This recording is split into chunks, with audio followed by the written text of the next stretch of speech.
queridos irmãos e irmãs, Deus abençoe. Estamos aqui, graças a Deus, mais um dia do nosso momento, do nosso retiro quaresmal. Um momento de fé, um momento de meditação, um momento de escuta da palavra, seja dos hinos que a gente reza, dos salmos, ou uma reflexão dos santos padres da igreja, algo que nos auxilie mesmo para esse tempo quaresmal. Então, nesse início, vamos pedir a luz de Deus, o dom do Espírito Santo. Em nome do Pai, do Filho e do Espírito Santo. Amém. Vinde, Espírito Santo, e enchei os corações dos vossos fiéis, e acendei neles o fogo do vosso amor. Enviai o vosso Espírito, e tudo será criado, e renovareis a face da terra. Oremos. Ó Deus, que instruístes os corações dos vossos fiéis, com a luz do Espírito Santo, fazei que apreciemos retamente todas as coisas, segundo o mesmo Espírito, e gozemos sempre da sua consolação, por Cristo, Senhor nosso. Amém.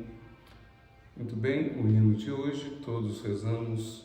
Seguindo o preceito místico, guardemos a abstinência durante os 40 dias votado à penitência.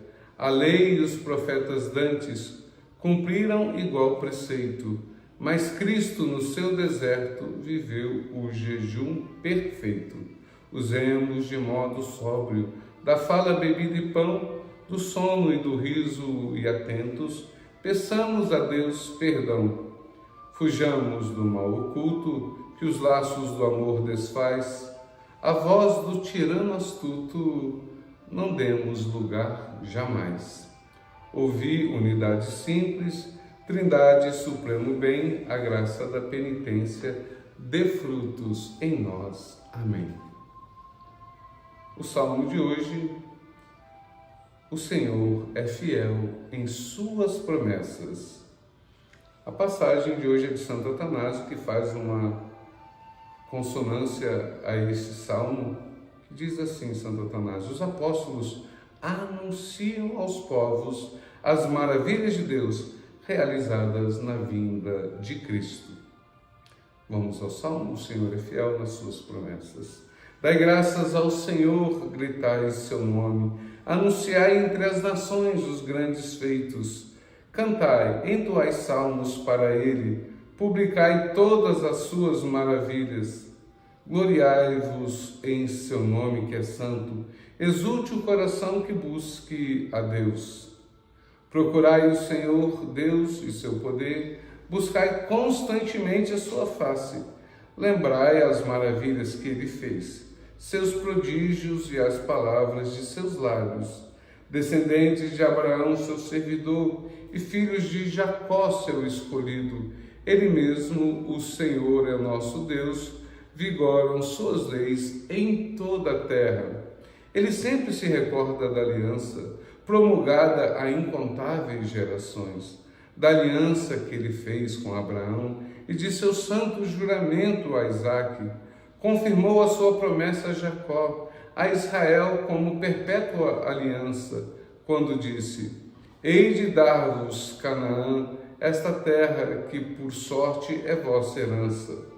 Quando ainda eram bem pouco numerosos e estrangeiros no país onde acamparam, mudavam de nação para nação e de reinos para povos diferentes.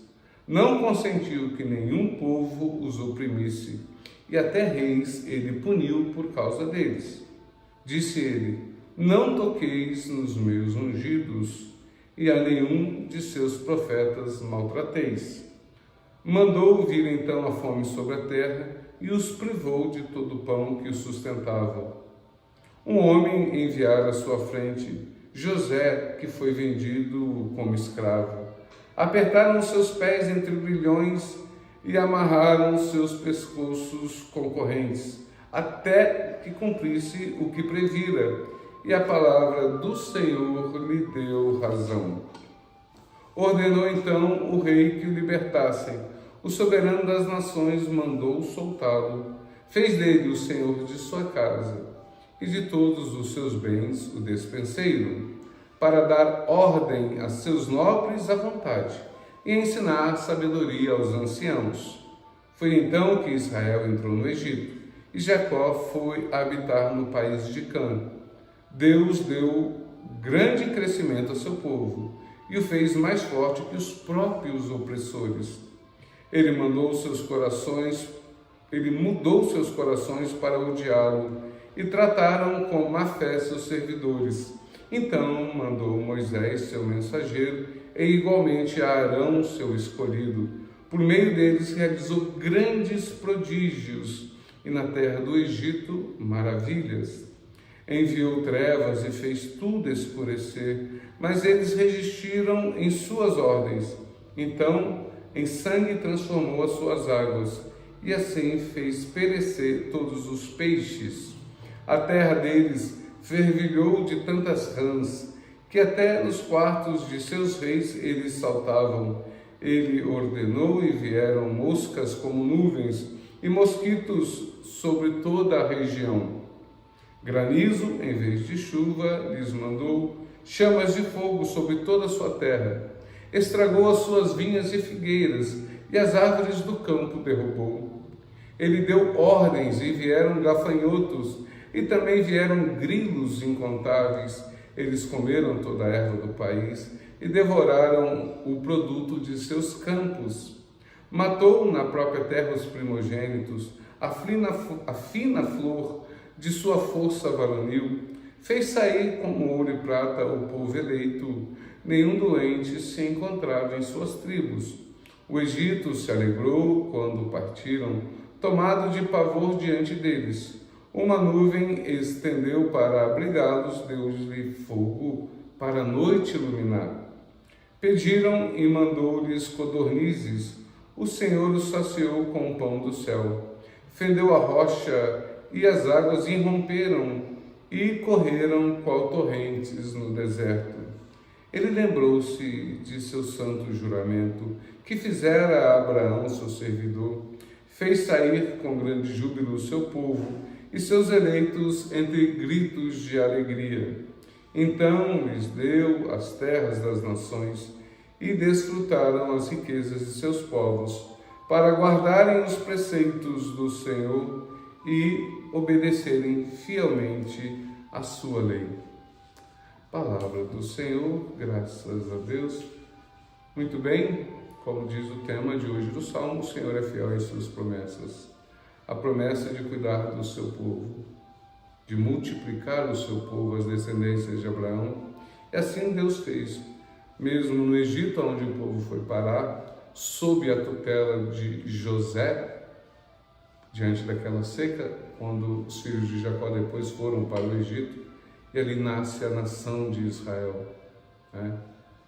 Já não mais Jacó, por nome, mas agora é Israel. Já não mais filhos, mas agora tribos, pessoas.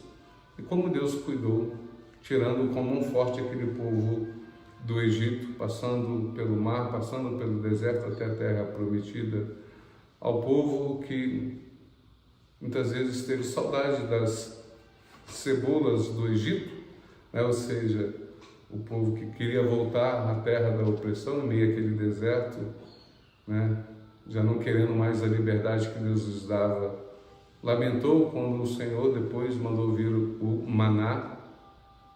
Depois, lamentando porque não tinha carne, Deus fez vir as codornizes. Depois, lamentando a falta de água, Deus fez por Moisés fender a rocha de onde brotou as águas de Meriba. Tudo isso Deus fez para o seu povo. Quanto mais Deus não fez por nós, queridos irmãos. Já não mais o maná do deserto, mas o corpo do Cristo que se dá para nós na Eucaristia. Já não mais a água de Meriba, mas o próprio Espírito Santo, a água viva.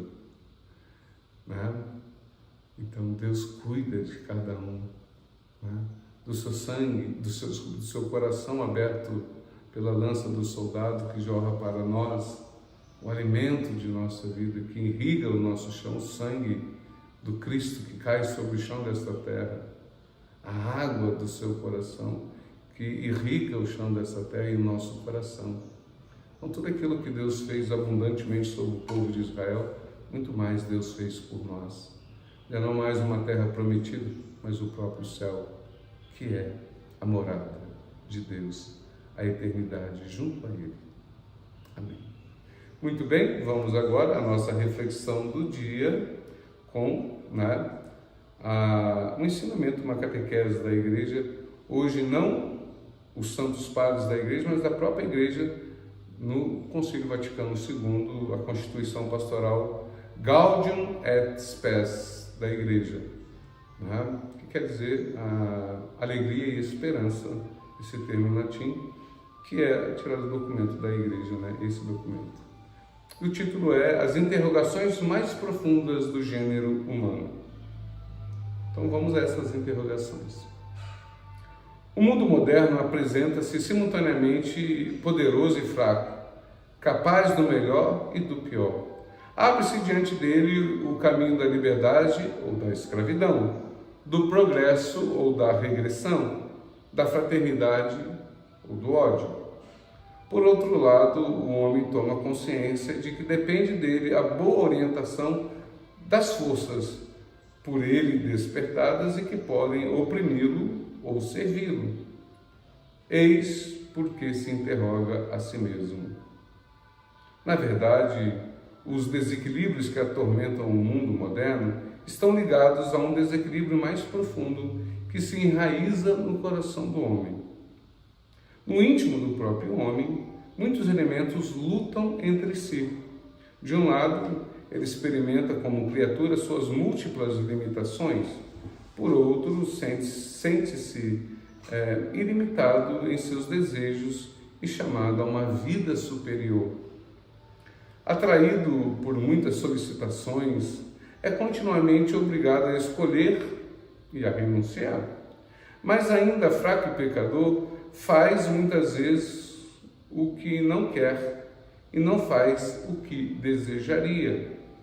Em suma, é em si mesmo que o homem sofre a divisão que dá origem a tantas e tão grandes discórdias na sociedade. Muitos, sem dúvida, que levam uma vida impregnada de materialismo prático, não pode ter uma clara percepção dessa situação dramática, ou, oprimidos pela miséria, sentem-se incapazes de prestar-lhe atenção. Outros, em grande número, julgam encontrar satisfação nas diversas interpretações da realidade que lhes são propostas. Alguns, porém, esperam unicamente do esforço humano a verdadeira e plena libertação da humanidade e estão persuadidos de que o futuro domínio do homem sobre a terra dará satisfação a todos os desejos de seu coração. Não faltam aqueles os que, desesperando de encontrar o sentido da vida, louvam a audácia daqueles que, julgando a existência humana vazia de qualquer significado próprio, se esforçam por encontrar todo o seu valor, apoiando-se apenas no seu próprio esforço. Contudo, diante da atual evolução do mundo, cresce o número daqueles que formulam as grandes e mais fundamentais ou percebem como nova acuidade, que é o homem. Qual é o sentido do sofrimento, do mal e da morte, que apesar de tão grandes progressos continuam a existir? Para que servem semelhantes vitórias, conseguidas a tanto custo? Que pode o homem dar à sociedade e dela esperar? Que haverá depois desta vida terrestre? A Igreja, porém, acredita que em Cristo, morto e ressuscitado, por todo o gênero humano, oferece ao homem, pelo Espírito Santo, luz e força que lhe permitirão corresponder à sua vocação suprema. Ele crê que não há debaixo do céu outro nome dado aos homens pelo qual possam ser salvos.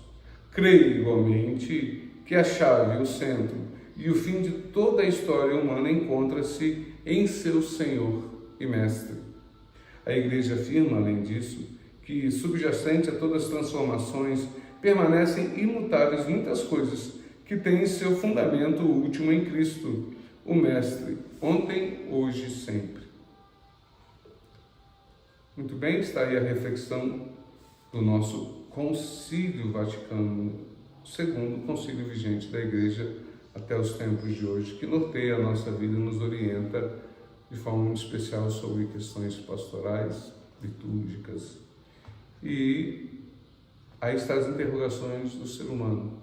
Por mais progresso que pode haver na ciência, enfim, nós vemos que situações tão simples como um simples resfriado ainda não se tem uma cura.